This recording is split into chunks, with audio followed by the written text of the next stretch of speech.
tan. ¿Listo? Bien, ¿ya estás grabando, Caro? Sí, señor. Listo.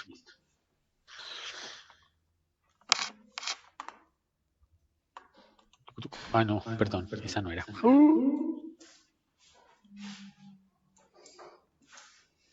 Esta.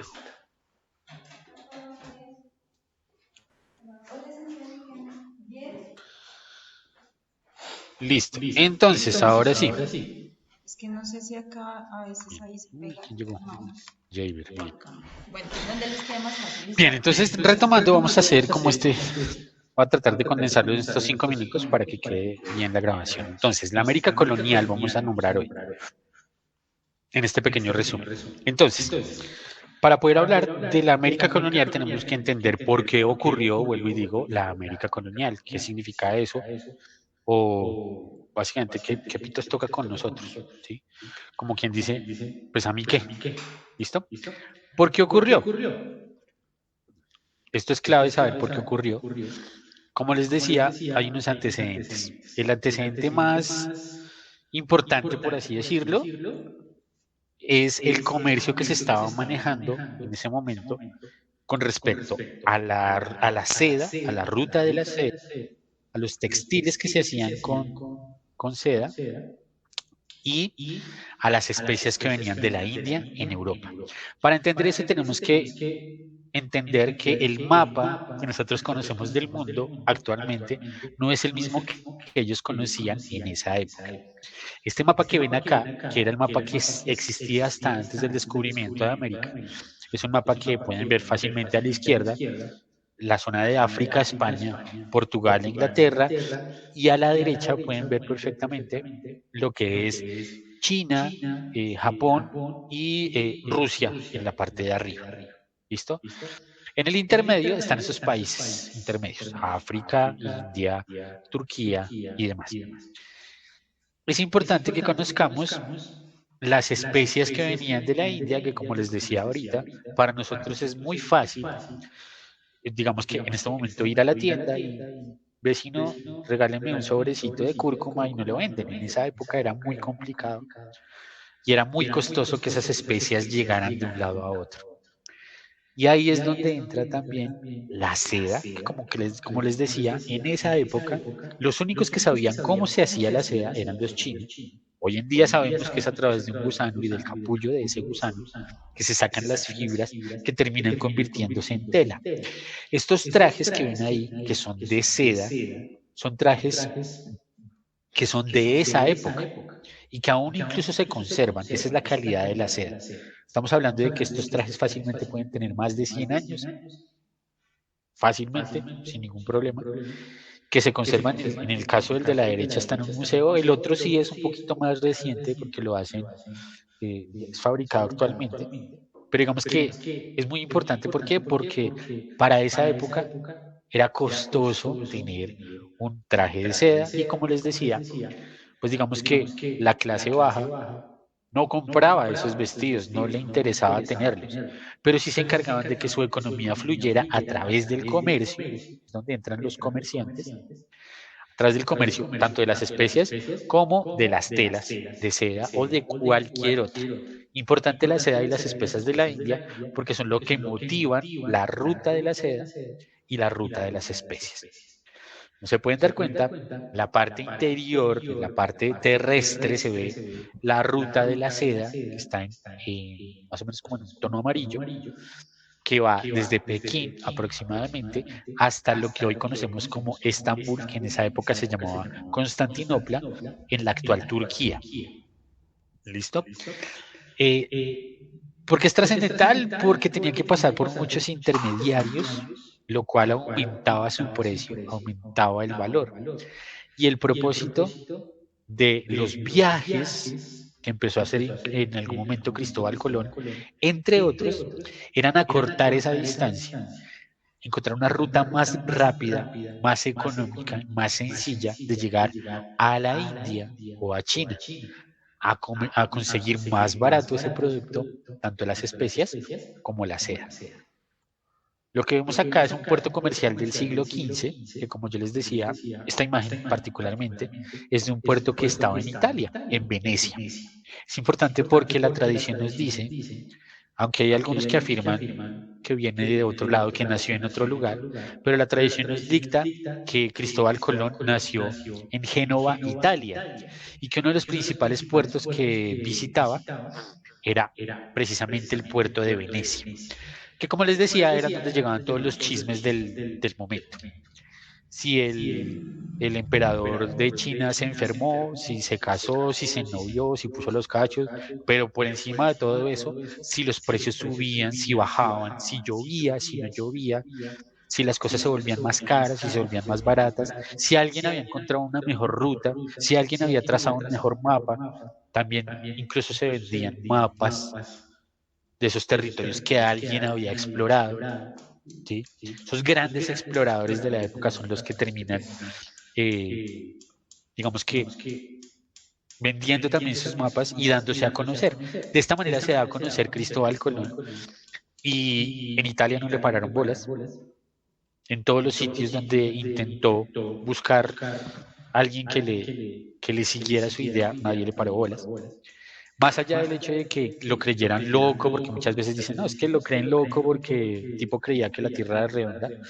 No, la redondez de la Tierra no era tan importante como el peligro que realmente significaba los viajes en territorios inexplorados, que se podían perfectamente perder. Entonces nadie iba a arriesgar barcos, cargamento, dinero y personal en una aventura que no tenía ningún futuro, que no tenía ningún, ningún proceso ya elaborado desde antes. Y el que se atrevió y el que dio, digamos que la pauta para eso, viene a ser Cristóbal Colón. ¿Sí? Digamos que él solo tenía la loca idea, la vaga idea de que eso se podía. ¿Sí? Esta imagen que ven acá, que no es tan fidedigna y que no es tan real, no es tan cerca a la realidad, es la imagen más conocida, es un cuadro de Cristóbal Colón llegando. Pueden ver fácilmente a la izquierda a los indígenas y a la derecha a los españoles. Se dice que Cristóbal Colón descubrió América. Eso es lo que dice y eso es lo que nos dicta la tradición. Pero lamento decirles que esto es algo muy cruel. El descubrimiento se dio en el 12 de octubre, anoten esa fecha, el 12 de octubre de 1492. Es la época, es la fecha en la que Cristóbal Colón llega a una isla que es conocida como la Española. Así la bautiza, Isla La Española. Él seguía jurando que había llegado a una isla de las Indias. Nunca se imaginó que había llegado a un nuevo continente.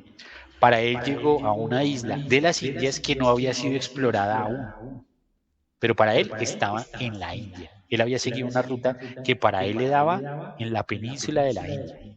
Incluso él creía que había evitado pasar por las cercanías de China o de Japón. Eso para que lo tengan claro. Esa isla, conocida como la Española, es lo que hoy en día es la República Dominicana y Haití.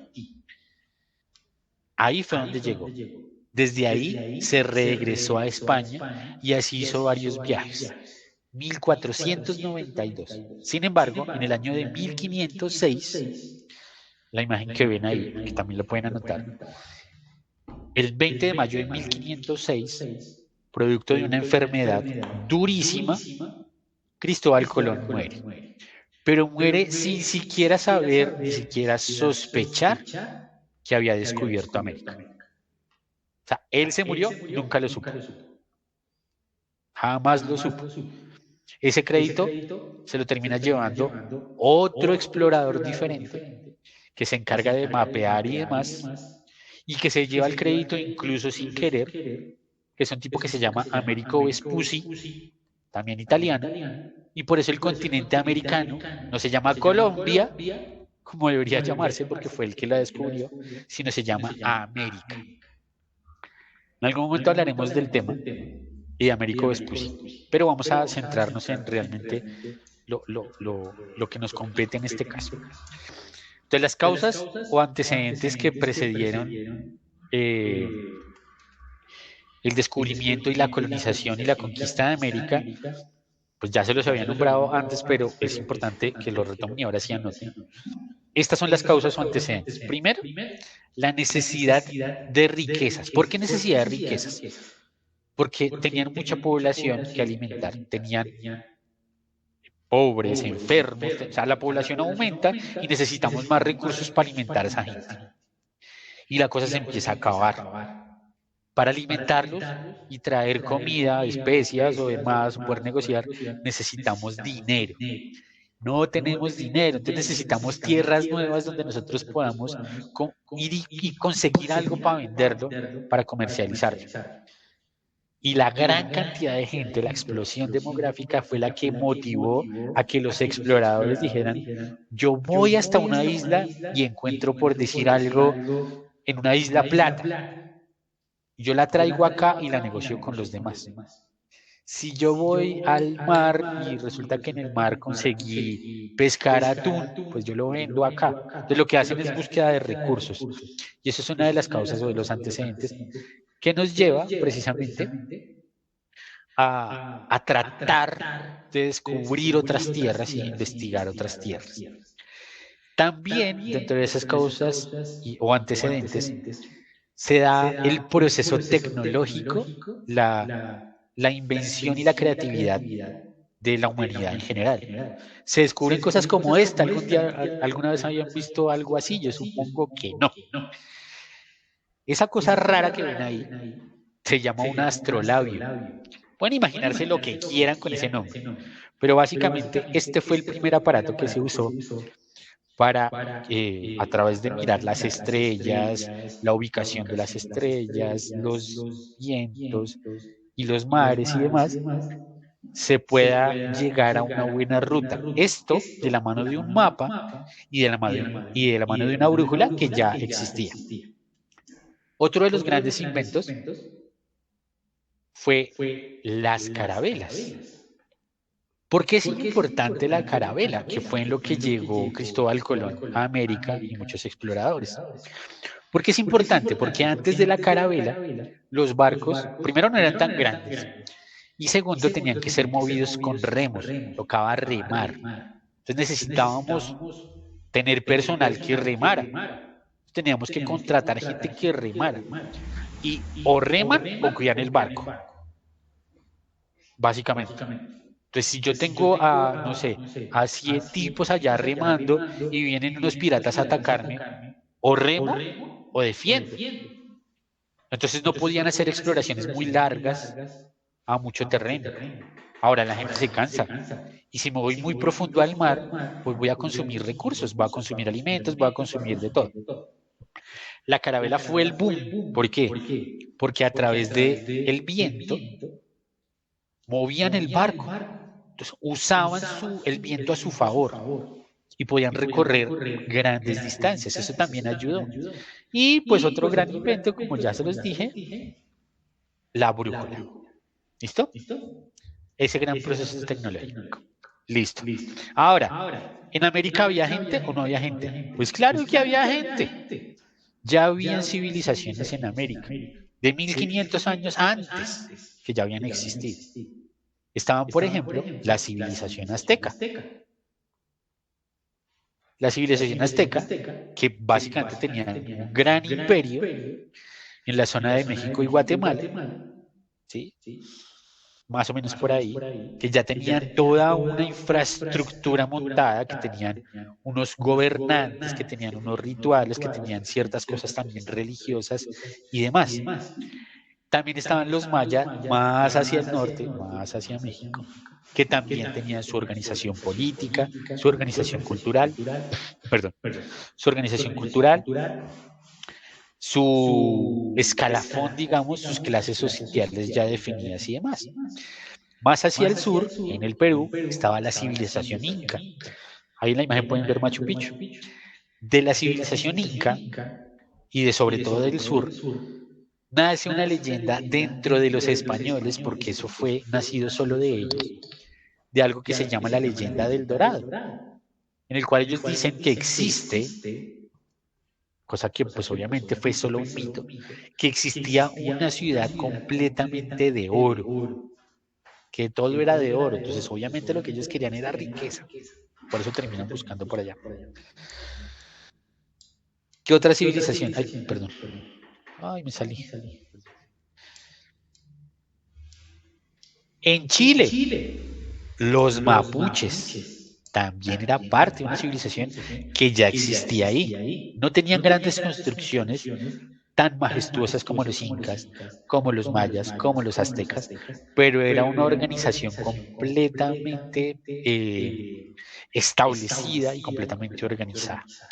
Los mapuches tienen la particularidad de que ellos fueron más beligerantes, es decir, más guerreros y pelearon más contra los españoles y fueron los últimos en ser derrotados y casi que masacrados, porque ellos no se dejaban, era una cultura absolutamente guerrera y estaba muy sólida. Bueno, no les voy a adelantar parte de la historia, sino me desvío del tema y que no es. Ahora, era tan buena la civilización que nosotros conocíamos en ese momento o lo que éramos acá, pues eso es muy relativo. Nosotros defendemos y hay que defender nuestras raíces indígenas, claro que sí, pero tampoco podemos decir que es que acá vivíamos pues en paz y armonía, porque eso no es así. Ya en las clases pasadas lo habíamos visto y, por ejemplo, estamos hablando de los aztecas y los mayas, hacían sacrificios humanos fuertísimos, o sea, mataban literalmente gente ahí, les sacaban el corazón y eran procesos bien feos, o sea, había tanto bueno como malo, ya teníamos una cultura, ya teníamos una civilización, pero en México incluso pasaba esto. Ahora, esto que ven acá, no sé qué tal les parece, puede parecer tierno, bonito, lo que sea, bueno, no sé, pero eso que ven ahí es una momia de los incas en el Perú. Y que ven, bueno, pues la señorita se murió y la momificaron, chévere, y quedó intacta. Sí, claro, eso nos deja ver el proceso de momificación como era de perfecto. Pero es que a esa niña, de acuerdo a los ritos que hacían, la entregaban en sacrificio.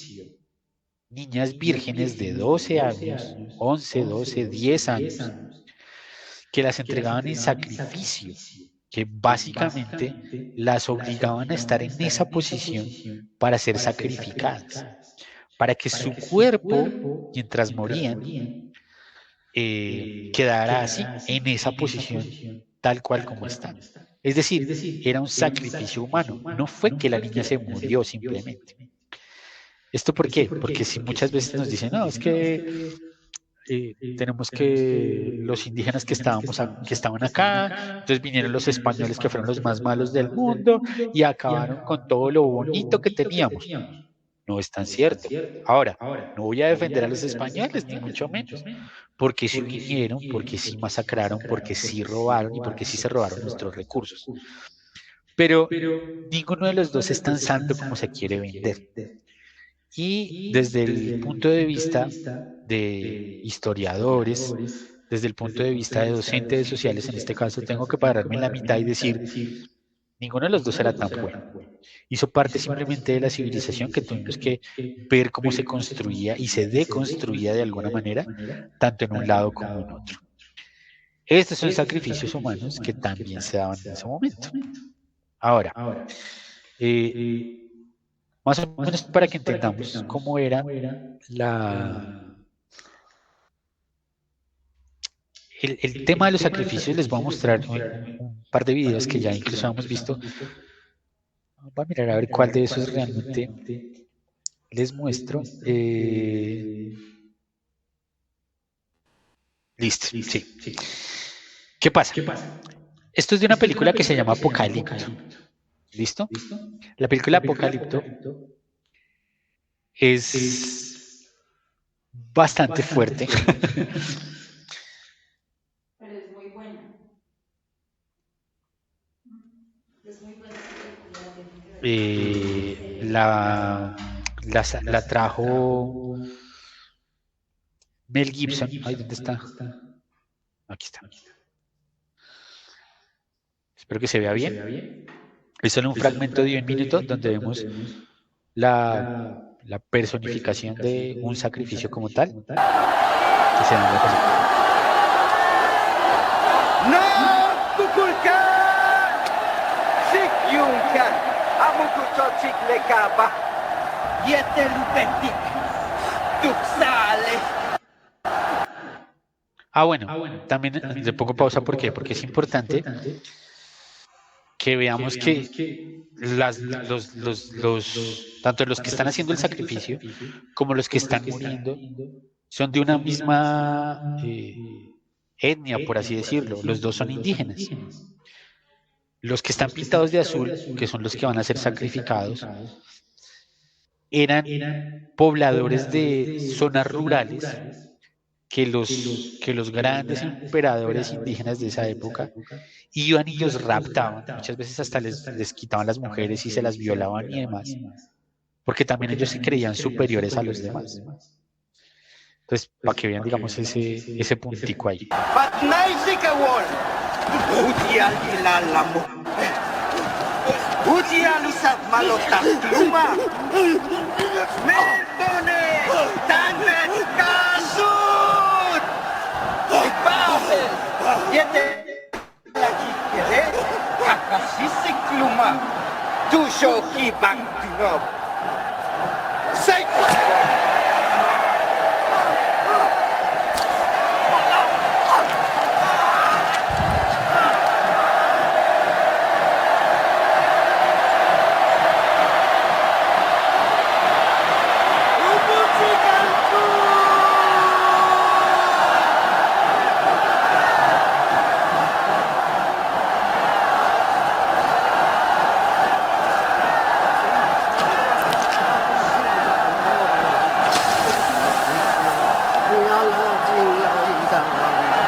Un poco fuerte, ¿no?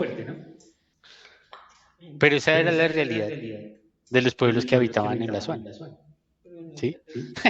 Alejandro se ríe. ¿Le parece muy chistoso que le quiten la cabeza y le saquen el corazón? O sea, era fuerte. Sí, es bastante fuerte. ¿Sí? ¿Esto para qué? Para que vean la realidad. Y situaciones así se vivían. ¿Sí? Hay que también hablar de esa parte. Vuelvo y digo, no voy a defender a los españoles porque también hicieron de las suyas. Pero los que estaban acá tampoco eran unas santas palomitas. Esto lo único que demuestra es lo dañada que ha estado desde casi siempre la humanidad. Y esto pasa mucho cuando cuando el humano solo piensa en sí mismo y en esas ideas que simplemente se maquinan, ¿sí? Desde tiempos inmemoriales. Pero bueno, siguiendo con nuestro tema, y antes de meternos por allá en líos que yo termino hablando de cosas que no debería, hablaremos de lo que fue la conquista. El proceso de la conquista es importante. Alejandro no se ríe. El proceso de la conquista es importante. Que tengan la fecha. El 12 de octubre de 1492, que ya lo anotaron ahí, yo supongo, se da el descubrimiento de América. En 1493 empieza el proceso de la conquista. El proceso de la conquista dura hasta 1540. O sea, estamos hablando de harto tiempo. ¿Sí? Harto tiempo. Cerca de 50 años. En el proceso de la conquista hay varias cosas importantes. Primero, los conquistadores, los que venían a América, tenían ventajas que los pueblos de aquí no tenían. Entre esas, pues las están viendo allí, Tenían cañones, tenían armas de fuego, tenían perros entrenados, tenían toda una infraestructura. Y aparte de eso, ellos vienen de pelear en guerras contra otros países. Los indígenas de acá no tienen esa experiencia. Los habitantes de América en ese momento no tienen esa experiencia. ¿Sí? Porque se han agarrado unas tribus contra otros, unos imperios contra otros. El imperio inca, por ejemplo, desaparecido porque se agarró con otros y terminaron masacrándose unos a otros. Los aztecas con los mayas, etcétera, etcétera. Pero no tenían una infraestructura como tal, ni una mentalidad tan beligerante y tan guerrerista, si se me permite el término. Otra ventaja, como ya les acabo de decir, es que en América se estaba dando algo que se llama la guerra civil. Ahí se dan cuenta que es un imperio azteca contra un imperio maya. Entonces, claro, los agarran discutiendo, peleándose entre ellos, y los españoles van y se aprovechan. Muchos de esos, incluso, de un lado, apoyan a los españoles solo para que derroten a su enemigo. Entonces terminan vendiéndose a España. Otra ventaja que los españoles ni siquiera se imaginaban que podían tener era las enfermedades que los españoles trajeron.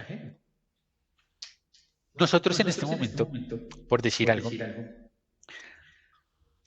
conocimos muchas personas que murieron en el medio de la pandemia por el COVID, ¿ya no? Pero ya en este momento, si nos diera a nosotros, es poco probable que nos mate. ¿Por qué? Porque ya nosotros hemos creado defensas contra eso. Nos enfermamos, pero no nos morimos. ¿Sí?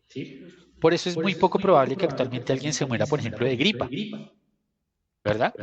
Es poco probable que alguien se muera de varicela o de sarampión. ¿Por qué?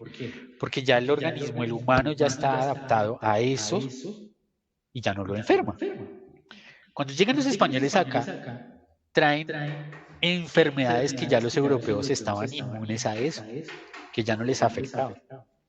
Pero los indígenas no tenían esos anticuerpos en sus organismos. Entonces empiezan a morir y mueren más por enfermedad que por la misma guerra. El hecho de que también se estén vendiendo, digamos, a la otra parte, que se estén regalando, hace que la conquista sea también más fácil para los españoles.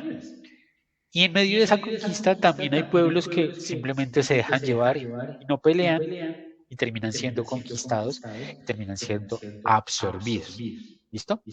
Lo que nos lleva a esta presentación, que es el mapa de América, que ese sí supongo que lo han visto, lo conocen y lo reconocen, de los virreinatos del Imperio Español en América. Vamos a hablar del solo el Imperio Español, porque en Brasil llegó el Imperio Portugués y en Estados Unidos llegaron colonizadores ingleses de Inglaterra, pero eso lo abordaremos más adelante. La franja verde corresponde al virreinato de la Nueva España. La franja roja o rosada es el virreinato de Perú. La zona amarilla, que es el que somos básicamente nosotros, se llamó el virreinato de la Nueva Granada. Y al sur, en ese color medio lila, es el virreinato del Río de la Plata o virreinato de la Plata. Esto es importante que le anoten. Nueva España, norte, que es lo que comprende de México hasta Honduras más o menos. El virreinato de la Nueva Granada, que es el que sigue, que va más o menos desde Panamá hasta Ecuador, bordeando por ahí con Perú y parte de Venezuela y las Guyanas. El virreinato de Perú, que claramente agarra un pedazo de Perú, un pedazo de lo que conocemos actualmente como Ecuador, un pedazo también de lo que conocemos como Bolivia y Brasil, y el virreinato del Río de la Plata, que básicamente agarra lo que es Chile, Argentina, Uruguay y Paraguay. ¿Listo? Virreinato. Los virreinatos del Imperio Español en América. Cada uno de ellos tenía un virrey que se encargaba de organizar eso. Allí empezó algo que se llamaba el monopolio de la explotación del oro y de la plata. Es importante, ¿por qué? Porque España estaba en ese momento en guerra con Francia y con otros países cercanos y empezó a necesitar recursos. Entonces sus recursos los agarró de allá. Venían acá, sacaban el oro, sacaban la plata y se los llevaban a España y con eso comercializaban. ¿Qué hacían? Pues compraban, vendían armas, recursos, le pagaban a sus legionarios, le pagaban a sus soldados, le pagaban a corsarios, en fin, todo eso. Y con ese dinero es que se mantenía la corona española. El Imperio Español en ese momento por eso llegó a tener mucho poder en Europa y fue uno de los más grandes, por no decir el más grande de su momento, porque tenía todos los recursos. Entonces el que tiene la plata maneja el mundo, básicamente. Y eso nos lleva a la forma de gobierno colonial que se daba en los virreinatos de españoles acá en América Latina. Entonces, ¿cómo se daban esos organismos? Primero, todo eso era para administrar las colonias como tal, eso tenemos que tenerlo claro. Administraban, era un jefe, era un administrador. Y estaban al mandato del rey. Los administradores, que eran los virreyes, estaban bajo el rey, era el que mandaba cómo eran las cosas. En España tenían un representante, supuestamente, representantes de todos los americanos, en algo que se llamaba el Consejo Supremo de Indias y la Casa de Contratación. Desde ahí se manejaba la economía. Hagan de cuenta que eso es lo que sería hoy en día el Congreso o el Senado. Pero estaba en España, no estaba acá. Era el Consejo de Indias, pero estaba en España. Era la Casa de Contratación, pero estaba en España. Es decir, las decisiones se tomaban era allá y no acá. Acá en América, ¿qué había? Virreinatos, a cargo del virrey, claramente. En cada una de las zonas que les dije, había un virreinato. Había algo que se llamaban audiencias, que estaban a cargo del presidente de la Real Audiencia. Eran pequeñas zonas que estaban a cargo del presidente de la Real Audiencia. Esas zonas se dividían en zonas más pequeñas que eran las capitanías generales. Básicamente estamos hablando más o menos de lo que sería un departamento para nosotros. Y los que se encargaban de ello eran los capitanes del ejército, por eso se llamaban capitanías. Y las gobernaciones, que ya eran cosas más cerradas, de ciudades, de municipios principales, que estaban bajo el mando de los gobernadores. Esa era la forma de administrar la colonia. Y básicamente lo que administraban era la economía. El rey, que era el dueño absoluto, estamos viendo en este momento al rey de España de esa época, era el dueño absoluto de todos los territorios y el máximo señor de los indígenas y de los colonos. Sus órdenes, lo que él decía, lo escribían en unos documentos que se llamaban cédulas reales. Reales cédulas. No porque hubieran cédulas falsas y cédulas reales, sino porque era de la realeza, ¿sí? Del rey. En el Consejo Supremo de Indias, que quedaba en España, se tomaban todas las decisiones ejecutivas y legislativas, las judiciales y también las militares.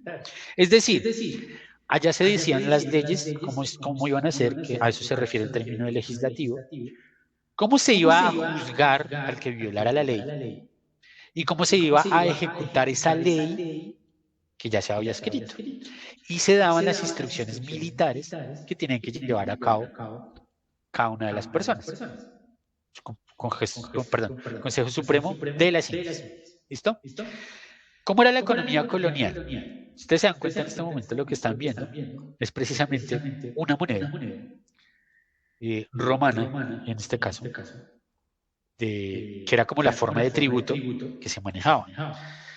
¿Cómo era el sistema económico? Se basaba en dos cosas. El comercio, que ya sabemos que es el comercio y ya lo entendimos, y la propiedad de las tierras.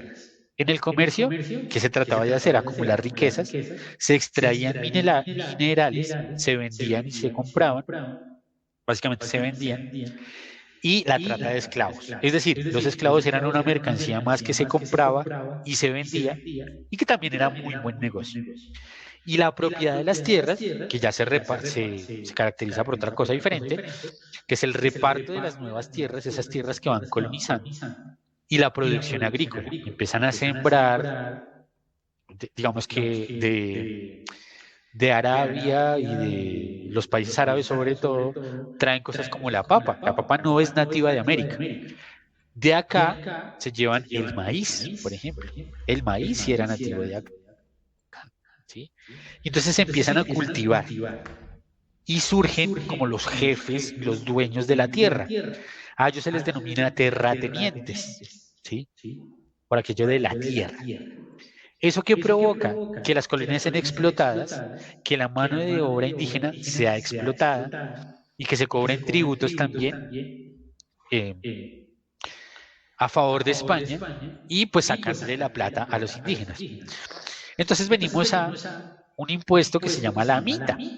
La mita era un impuesto que se le cobraba exclusivamente a los indígenas.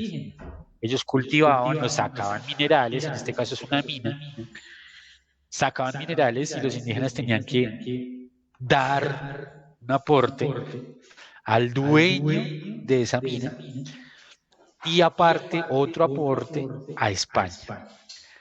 Nace también la encomienda, que es un sistema económico en la que el rey le entrega a una persona que vamos a llamar el encomendero, que es un español claramente, le da a un grupo de personas para que las administre. Se supone que es para que las proteja y las evangelice, pero realmente eso no se da. Lo que se da es un abuso por parte de los encomenderos, que llevan a un sometimiento, ¿sí? Someten a esas personas que tienen bajo su cargo. No es que realmente vayan a evangelizar ni a llevar la palabra de Dios, sino a someterlas en pro de explotar y de conseguir un beneficio propio. ¿Quién se lleva ese beneficio? El encomendero. La encomienda. El resguardo se parece, pero no se parece, porque es más un sistema político-social. Los indígenas sí se consideran propietarios de la tierra, pero y tenían como cierta autonomía para manejar sus propios asuntos, pero por todas las responsabilidades que tenían y todos los impuestos que tenían, los indígenas terminan cayendo en servidumbre, se convierten en esclavos. Porque listo, yo le doy, es un resguardo indígena, yo le doy una tierra, usted tiene que cultivarla y usted tiene que pagarme. Pero usted tiene que darme, no sé, 10.000 pesos al mes. Y resulta que la tierra no le produce sino 5.000. Entonces terminan entregándose como esclavos, como servidumbre, pues para que no los maten básicamente y para poder sobrevivir. ¿Listo? Esas anteriores instituciones que les acabo de nombrar, esas formas de gobierno y demás, sumadas al maltrato que ya les había dicho, sumadas a las enfermedades que también ya les había dicho, pues van a acabar con la población indígena. Pueblos enteros terminan acabados, muchos desaparecidos. Pocos son los que se mantienen después de eso y aún menos los que se sostienen hasta hoy en día. Que aún hoy en día tenemos algunos resguardos indígenas. Por ejemplo, en Suba hay uno, por ejemplo, en Voz hay otro, que son personas, no sé si conocen o de pronto ustedes pertenecen a esos grupos o a esas etnias, que aún sobreviven y tratan de llevar esas raíces que tenían. Pero muchos se pierden. ¿Qué pasa? Como se empiezan a perder las personas que están acá, empiezan a morir por enfermedad, por hambre, por maltrato, porque las matan, por todo eso, pues se quedan sin población que les trabaje acá la tierra, sin mano de obra útil. Entonces en ese momento lo que traen es personas de África. ¿Y cómo las traen? No las traen diciéndole, camine papito, yo le doy un sueldo mínimo, le doy subsidio de transporte, le doy para que alimente a los hijos. No, señor. Las traen como esclavos y son tratadas como tal. Y se convierten en el peldaño más bajo de la sociedad. O sea, la escoria de la sociedad, los esclavos. Y obviamente, pues es una mano de obra barata, ¿sí? Ahí se pueden dar cuenta, esto es una imagen de un cuadro muy viejo, la verdad, de un barco esclavista, de gente rica, en las peores condiciones del mundo. Ellos sí aguantaban todas las enfermedades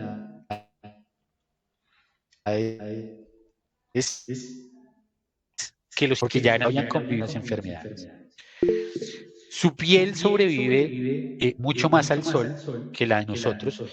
Ya te dejo hablarle. Si yo así todo blanco esto me pongo al sol, pues me quemo en 3 minutos y me deshidrato. Pero los que tienen esa raíz afro soportan el sol.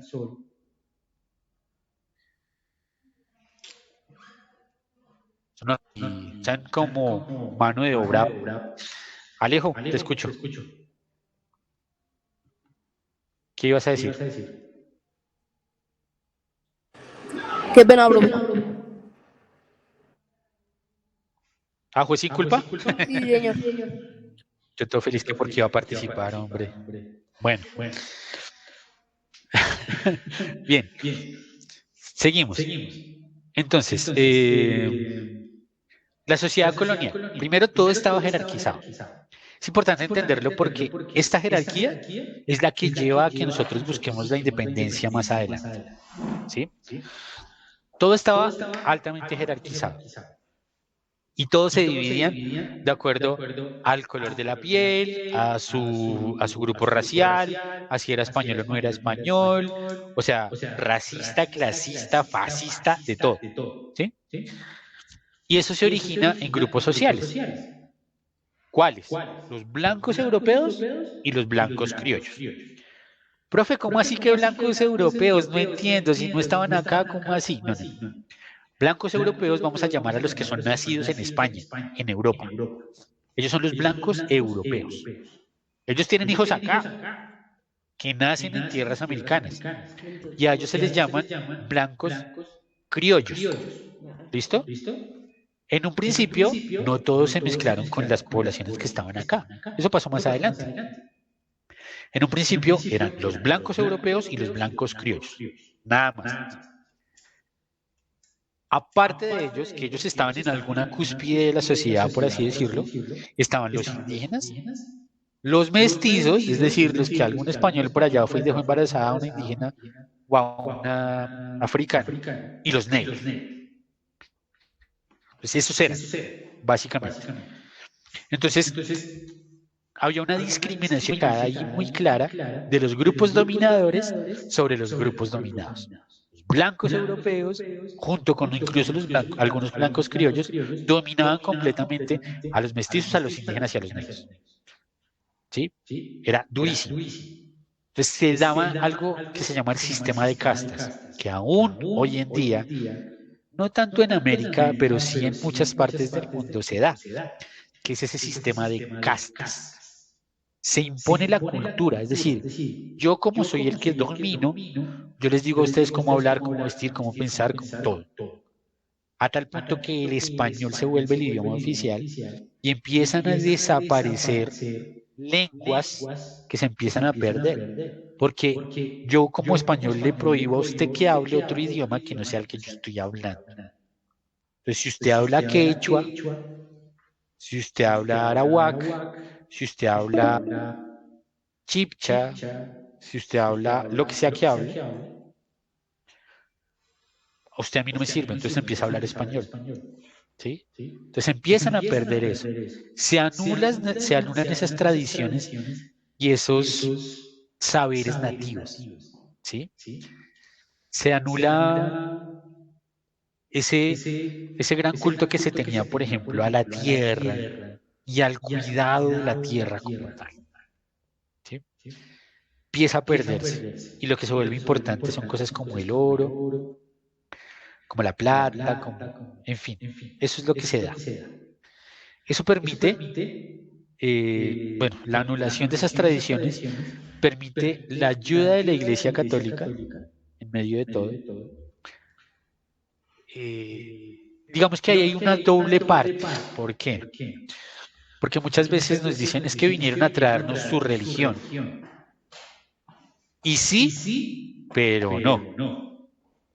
Porque realmente los sacerdotes católicos, en su gran mayoría, no los sacerdotes, los monjes católicos, no tanto los sacerdotes, los monjes venían a apoyar a la gente y a evangelizar, a hablar de cosas incluso que tienen sentido, ¿sí?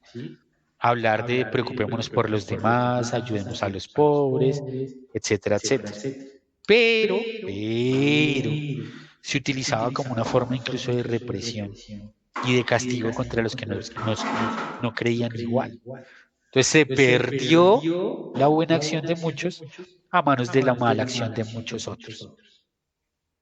Entonces, esto dio paso a manifestaciones de origen europeo, acá, en el arte, en la pintura, en la literatura, en la música. Entonces, sí trajo algo bueno. Y es que acá empiezan a explorarse esas artes que ya en Europa se conocían, pero acá empiezan a darse también esas artes. Ojo, acá los indígenas también tenían su propio arte, pero se empieza a manifestar y a mezclar un poco todo eso. Y es, digamos que algo tenía de bueno. Eso es, digamos, lo que es la sociedad colonial en ese momento. Y se da algo que se llama el mestizaje en América. Entonces, si ustedes se dan cuenta en esta imagen, es una misma familia. ¿Sí? Pero en esa misma familia, ustedes ven que el papá y la mamá, los dos mayores de ahí, tienen rasgos diferentes. Y sus hijos tienen rasgos diferentes. Ninguno de ellos es necesariamente negro, necesariamente blanco, necesariamente indígena. ¿Se dan cuenta? Y es lo que nos trae a lo que somos hoy como pueblo americano. Porque eso somos nosotros. ¿Sí?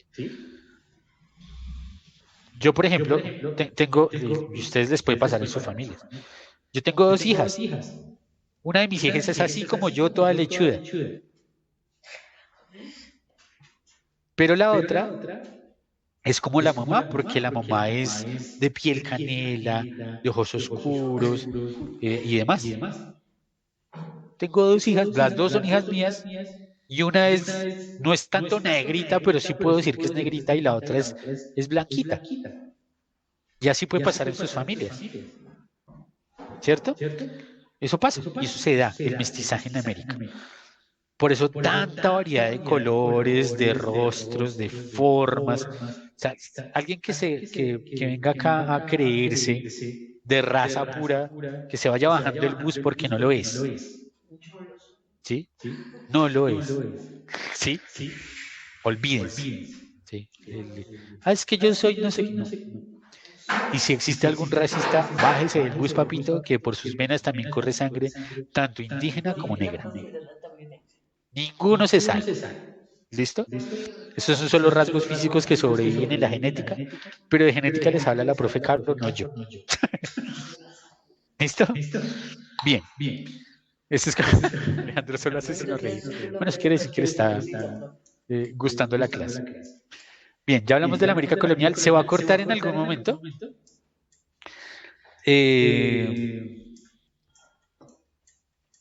Cuando se corte, volvemos a conectarnos de una. Acá sí no hay descanso. Nos conectamos de una a un nuevo link. ¿Listo? Les voy a proyectar del tiempo, pero les voy a proyectar una escena también de Apocalipto, donde les muestro.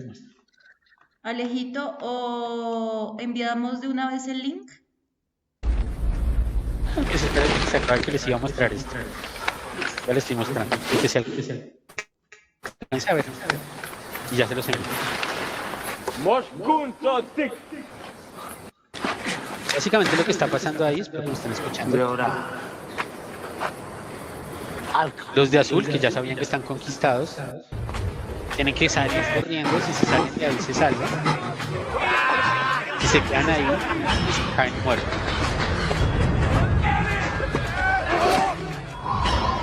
Mientras tanto, voy alistando el siguiente tema.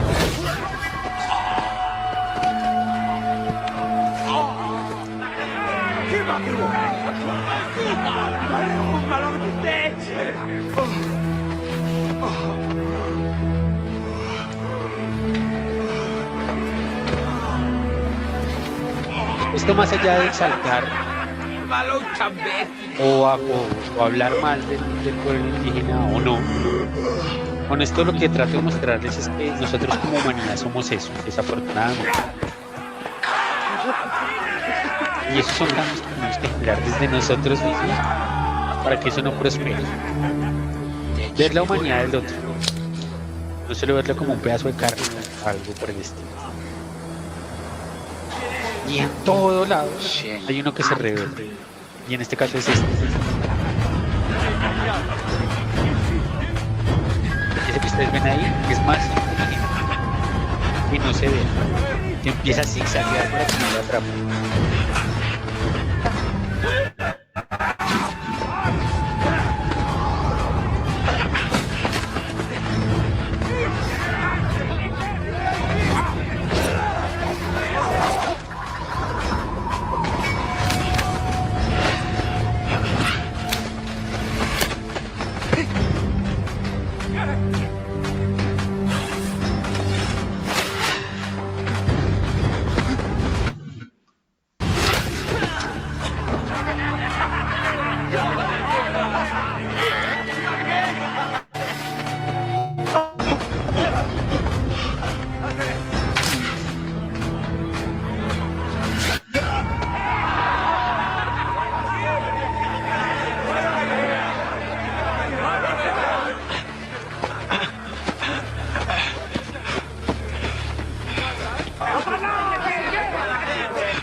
Hay una frase muy popular que dice que al que hierro mata, a hierro muere.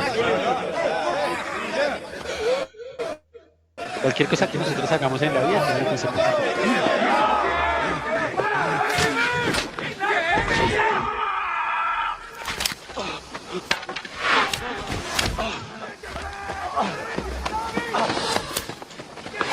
Y el tipo logró ser vivo.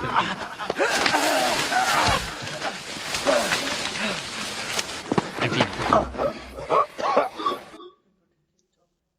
Se las recomiendo mucho. Si la pueden ver, está en YouTube. ¿Cómo se llama eso? Apocalipto. Habla mucho de la cultura de la época. ¿Listo? Vamos a terminar acá y vamos a mandar un nuevo link de una vez. ¿Listo? Para que no se me estresen y se aburra de una vez. ¿Listo? Colgamos esta y nos conectamos al nuevo link. Listo. Y no estemos como tan en frío cuando lleguen temas un poquito más avanzados. Y sobre todo cuando lleguen pruebas estatales para ustedes, cuando lleguen evaluaciones o demás, que sé que lo van a necesitar. ¿Listo? Yo no recuerdo, Stephanie, ¿tú has estado en esa clase? Pregunto, ¿has estado en esa clase donde yo mostré lo de Apocalipto o es la primera vez que ves esto? No, no es la primera vez. Ok. Listo, bueno. Sí, ese día no estabas. Ah, ya me No, acordé. Creo que estaban Javier y Dylan, no me acuerdo si Esteban. Listo, no importa. Espero que vayamos bien. ¿Preguntas, dudas, inquietudes, aclaraciones? ¿Ninguna? no, pues, Listo.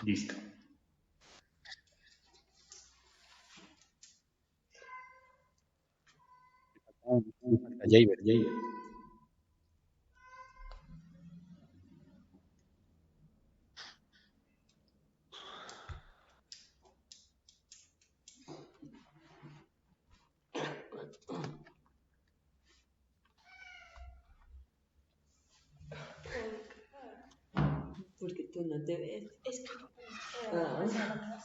Listo.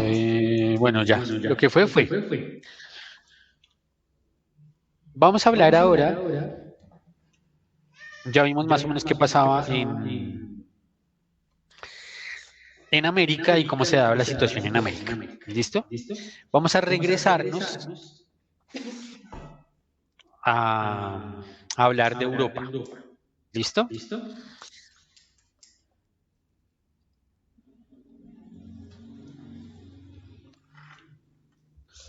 Entonces, para hablar de Europa, de lo que vamos a hablar es de algo que se llaman las revoluciones burguesas. Y quiero que ustedes me digan, voy a empezar con Stephanie, siempre te agarro de primeras, perdóname, pero eres la luna estrella, entonces te tocó. Qué mentira. Stephanie, ¿para ti qué es revolución? Revolución. Lo que se tenga en la mente, puedes estar bien o mal, fresca, sácalo. Bueno, tengo dos opciones, ¿no? Una, ¿Sí? digamos así, como cuando la gente pelea por sus derechos y eso. Sí. Y la otra, ay, se me olvidó. Bueno, ya Cuando, tenemos... ya me acordé. O sea, como, ay, no, es que no sé cómo explicarlo. Bueno, ya tienes una al menos. ¿Listo? Perdona a las chicas de la academia, la silencié para que no haya eco. Ay, profe, cuando, digamos, una cosa va revolucionando, O sea, o sea, de revolución en revolución. Sí, creo que es así, no me acuerdo bien. ¿No? más o menos, más o menos.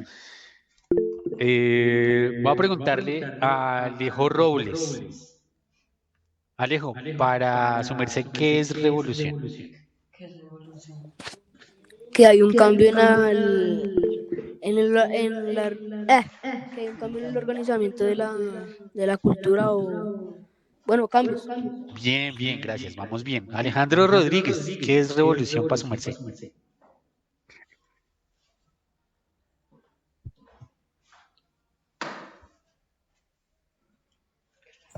No sé bien. ¿Qué se le ocurre? No es que sepa. ¿A qué le suena? Lo que ustedes crean.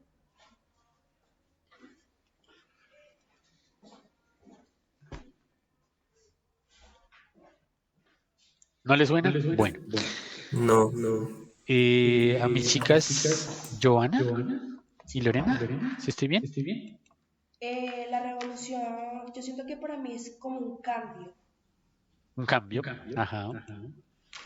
¿Y tú qué opinas, Joana? Lorena.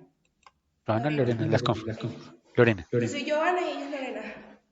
las cambio. Lorena, ¿tú qué opinas? El cambio de los planetas, como de los... Bueno, puede ser. Bien, antes de hablar de qué es revolución, voy a ponerles de una vez la tarea de lo que vamos a hacer. ¿Alguien levantó la mano? No. Es como un cambio en la política.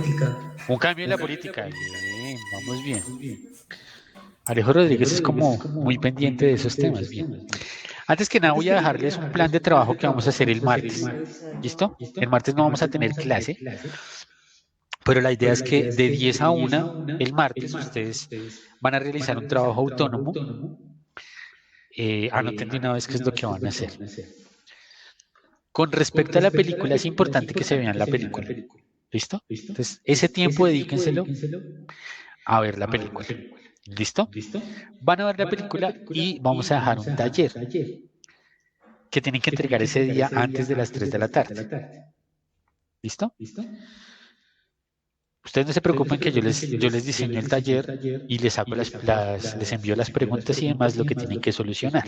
¿Listo? Pero para que de una vez se programen, van a ver la película Apocalipto el martes. La idea es que la vean de 10 a 1, que tengan ese tiempo que tenemos hoy, que lo tengan ese día, para ver la película y para que tengan tiempo de desarrollar el taller. Hasta las 3 de la tarde tienen un lapso de hacerlo. ¿Listo? La idea es que la vean con un enfoque histórico ¿sí?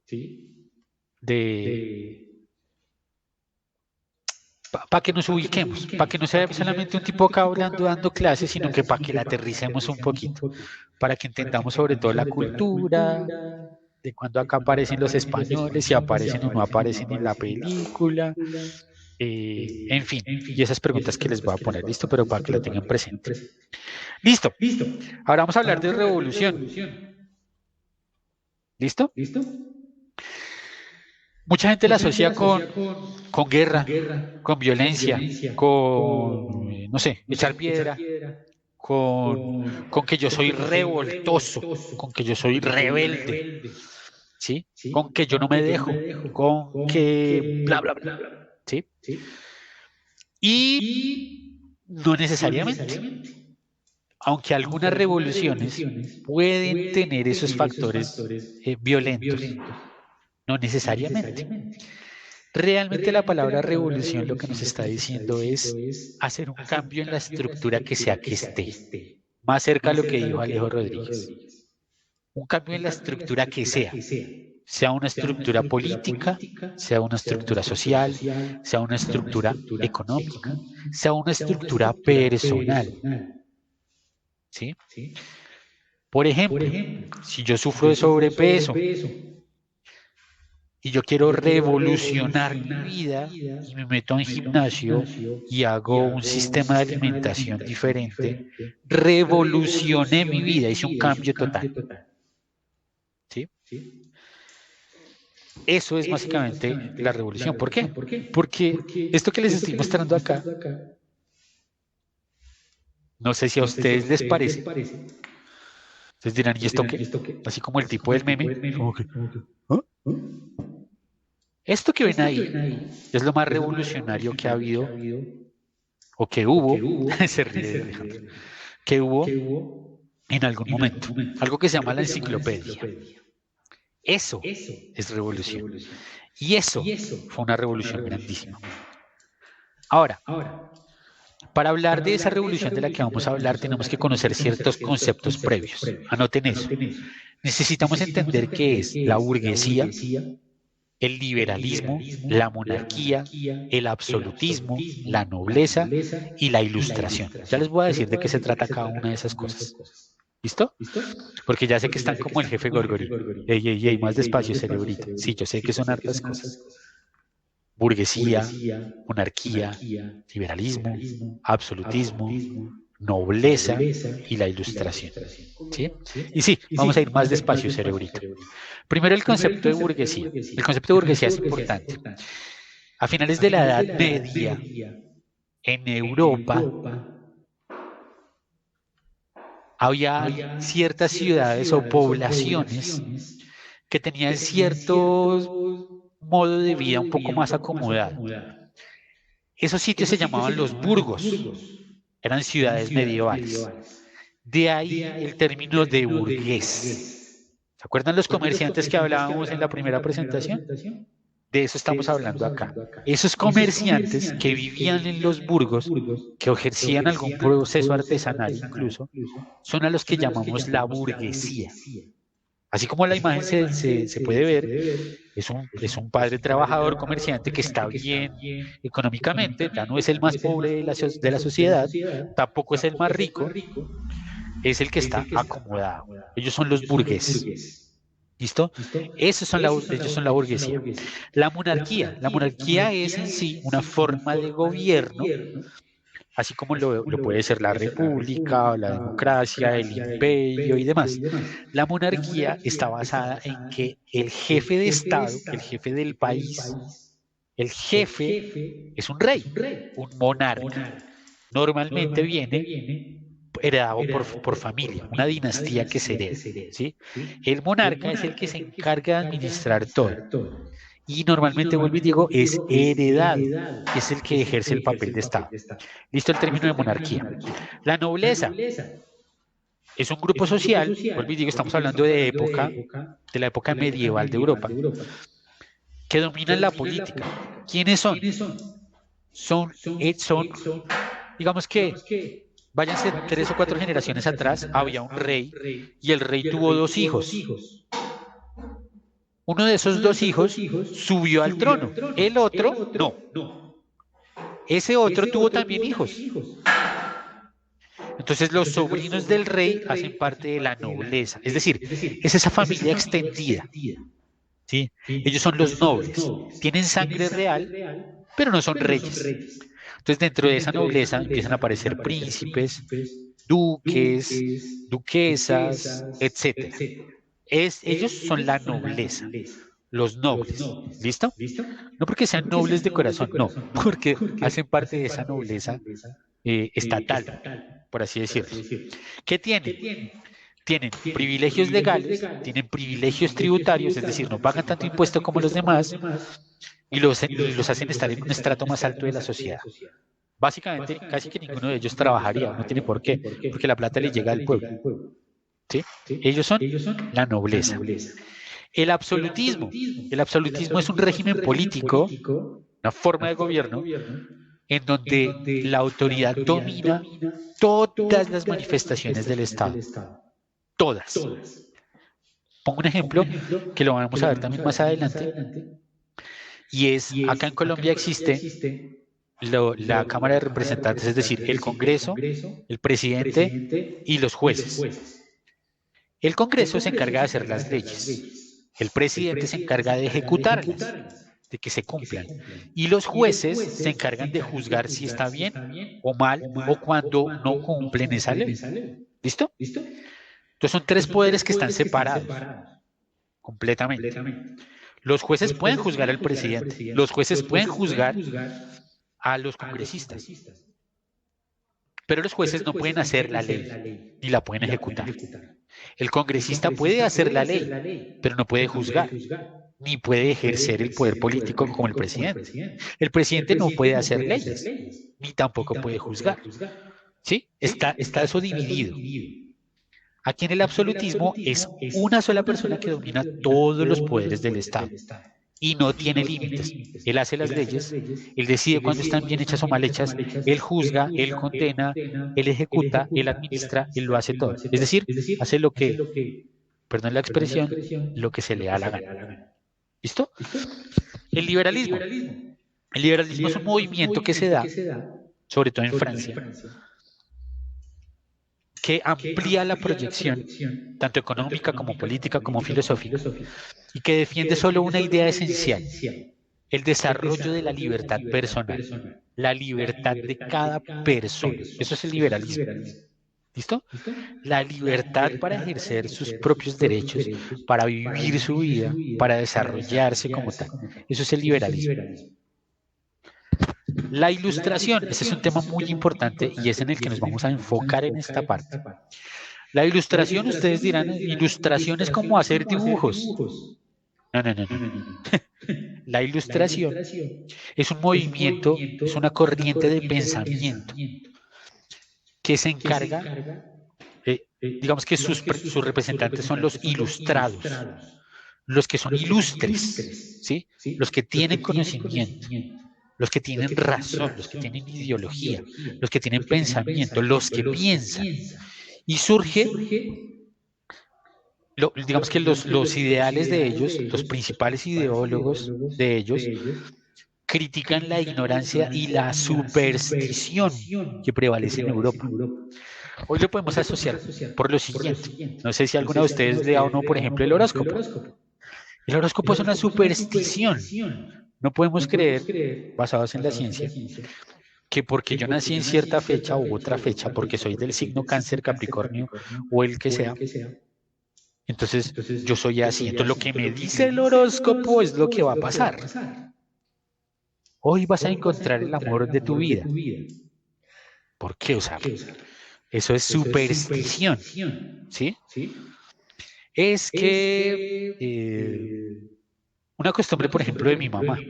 Cuando mi mamá va a hacer asado en la casa, ella pinta un sol en el piso. Un sol sonriente. Es para que haga sol. Ese sol dibujado en el piso no tiene el poder de hacer que haga sol. ¿Sí? Es una superstición. ¿Sí me hago entender? Entonces, esa superstición que prevalecía en Europa es la que los ilustrados empiezan a criticar. Ahora, se van al extremo, porque ya empiezan a hacer cosas y bases del ateísmo, que después hablaremos de eso, que ya va en contraposición. Ya después hablaremos del tema. Pero básicamente eso es la ilustración. Curiosamente, los grandes ilustrados, de los cuales les voy a presentar a estos dos, Isaac Newton y Roger Bacon, estos dos eran creyentes. Para que se hagan la idea. Isaac Newton buscaba el conocimiento de Dios a través de las ciencias. Era un creyente, era un cristiano protestante. Roger Bacon, que era un monje católico, empezó a desarrollar las primeras ideas de lo que entendemos hoy como el globo terráqueo, el movimiento de las estrellas. Pero lo que buscaban era acercarse intelectualmente a cómo se movía la Tierra, a cómo todo pasaba, acercarnos a la ciencia. Grandes ilustrados, grandes pensadores. Eso da el movimiento de la ilustración. Otros personajes como Copérnico o René Descartes. Copérnico, que es el primero que plantea, primero que la Tierra no es plana, que es redonda, sino que los planetas giran alrededor de la Tierra. ¿Sí? Entonces eso es una cosa como que, ¿qué es eso? ¿Cómo así? No. Allá el cielo está quieto y a mí déjeme quieto. No, él empieza a plantear eso. Eso se da en la ilustración. Todos esos cambios no se deben pensar como un rompimiento radical con lo que ya estaba establecido. No es que se rompa lo que ya está. No es que hemos creído siempre que eso es azul y ahora va a ser rojo. No. ¿Por qué? Porque, por ejemplo, no estuvieron de acuerdo con el sistema clérico religioso, ¿sí? Con el hecho de que es que el que tiene la razón es el cura, el sacerdote, el religioso, ¿sí?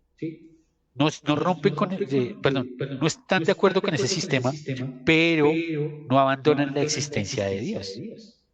En cuanto a la política, por ejemplo, no atacan la estructura del sistema de gobierno monárquico, como para que se acabe el rey, que no haya más reyes y que no haya más monarcas, pero sí opinan que el pueblo debe tomar parte en la administración del Estado. Y usted sigue siendo el rey fresco, relájese, pero déjenos participar, nosotros tenemos ideas que le pueden ayudar. Usted está peleando con esa enfermedad en ese pueblo, déjenos participar que nosotros podemos, en medio de la ilustración, crear medicamentos para ayudarlo, etc. Lo cual nos lleva a esto. Esto que ven acá es la enciclopedia, anoten eso. Entre 1751 y 1772 se escribe esto, gracias a una invención que es la invención de la imprenta. Todos esos pensadores que yo les acabo de nombrar, bueno, algunos de los que les acabo de nombrar, y otros tantos, empiezan a poner sus conocimientos en textos para que la gente los conozca. Hasta ese momento, eso no se podía. La enciclopedia, Alejo Rodríguez, la enciclopedia. Entonces, empiezan a poner esto en textos y se reúnen todos los grandes pensadores y vamos a decir, vamos a reunir todos esos conocimientos en uno solo. Y a eso es a lo que le llaman la enciclopedia. ¿Listo?